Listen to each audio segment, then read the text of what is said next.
Recorded Books presents Lost Mountain Pass by Larry D. Sweazy. Narrated by George Guidall.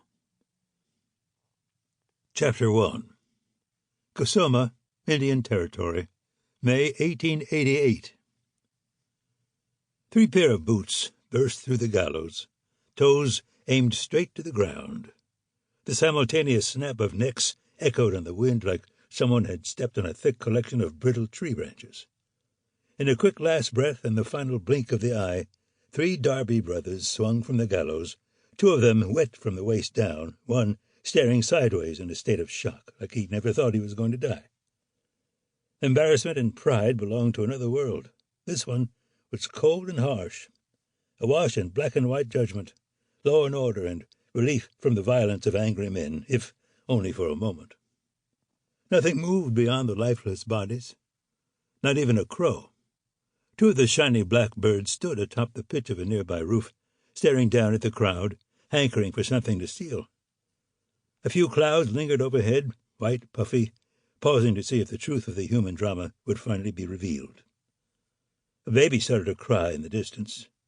The piercing, uncomfortable sound of discomfort and need was quickly hushed. The townsfolk, who had stood witness to the hanging, needed a little time to digest the end of one life and the start of another.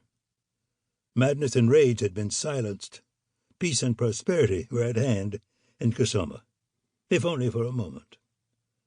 The baby wailed again, then was shushed by a solid, embarrassed hand clamping over the suckling mouth.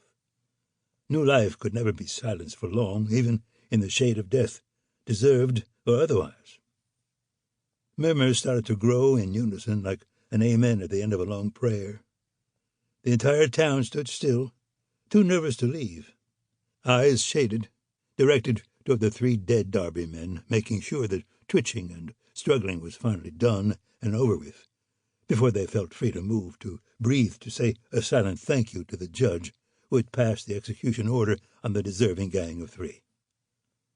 Regardless of what they saw, the crowd found it hard to believe that the Darby brothers, Cletus, Horace, and Rascal, evil bullies, overbearing toughs, and unpredictable gunmen, were really dead, no longer a bother, no longer a threat to their daily comforts. The Darby's terror had reigned for too many years to count.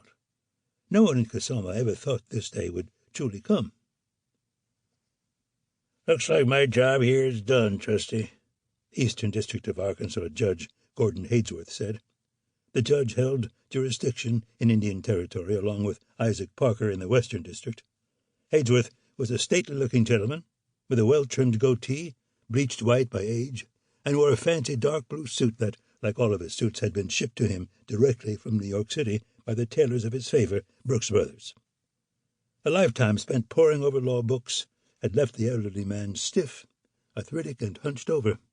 Straight and upright, he would have been as tall as an October cornstalk. A walking cane, carved from oak with a highly polished brass lion's head that served as the handle, helped keep the judge vertical and moving forward. The educated man's icy gray eyes stared forward at the gallows and bore no concern for the dead. Their souls and their legacy were no longer his worry. The law had executed its judgment, and it had been carried out to the fullest extent. Some scoundrels deserved to die because of the foul deeds they had committed. Judge Hadesworth made it clear to anyone within earshot that he was not in the salvation business. "I suppose you'll be wanting a bite of dinner before we start out toward Muskogee?" Deputy U.S. Marshal Sam Dawson, often referred to as Trusty by judges and outlaws alike, said. Trusty didn't much care for the moniker folks called him by, but there wasn't much he could do about it. He couldn't argue against the reputation that he was reliable and trustworthy.